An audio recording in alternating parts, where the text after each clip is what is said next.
আজি তোমালোকৰ কি ক'লা কম খাইছো এই পিছে ভুলেকৰ উপদেশবিলাক মানি চলিব পৰাটোহে বিশ্বৰ প্ৰধান লক্ষণ নে কি কোৱা বাচাহঁত?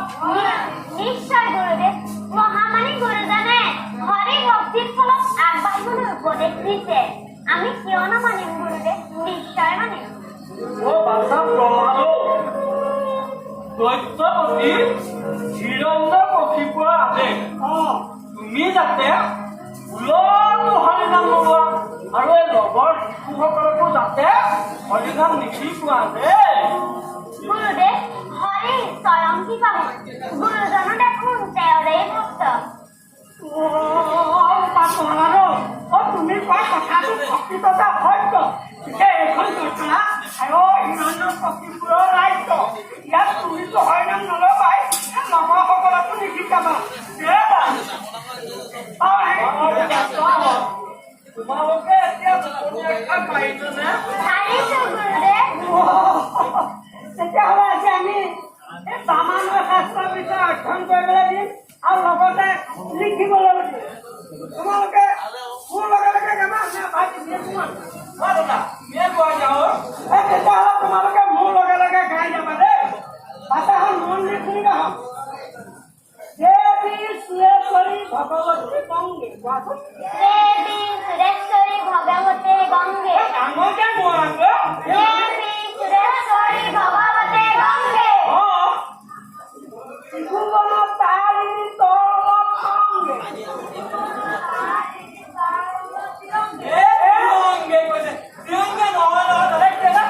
ত্ৰিভুৱনত তাৰিণী তলত গংগে।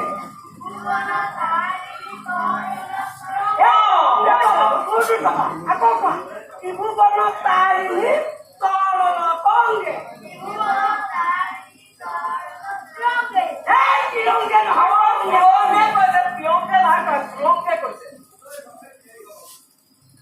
আকৌ শুনিবা নমো নমো দৈত্যপতি হিৰণ্যকশিপু বিভু। নমো নমো দৈত্যপতি হিৰণ্যকশিপু। বলৱন্ত জনপতিয়ে নৰকত খায়। হেন দৈত্যপতি দিনে আনগতি নাই। সুন্দৰ। এতিয়া আমি এই বাক্য খাইকে তিনি খাইকে লিখিব লাগিব দেই। ঠিক আছে। দৈত্যপতি হিৰণ্যকশিপু আমাৰ ঈশ্বৰ। পাৰা ঠিক আছে।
তুমি যাতে ল'ৰাটো হৰিণাক নোলোৱা আৰু এই লগৰ শিশুসকলকো যাতে নিশিকোৱা আৰু পেচাব প্ৰহ্লাদ দৈত্যপতি হিৰণ্যকশিপ আনে তোমাক বেত্ৰাঘাত শাস্তি দিয়া পৰ্যন্ত আছে অধিকাৰ আমাক দিছে।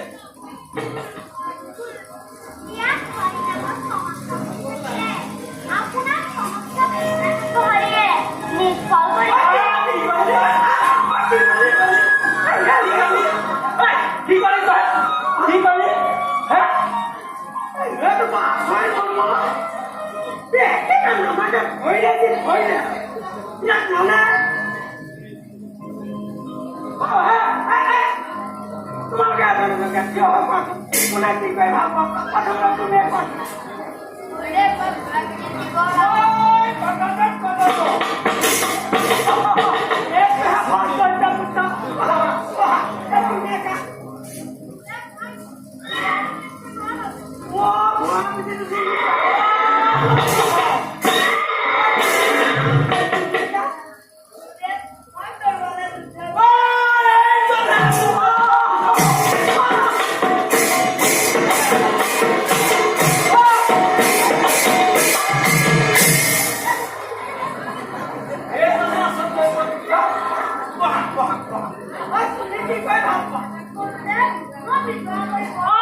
Panado,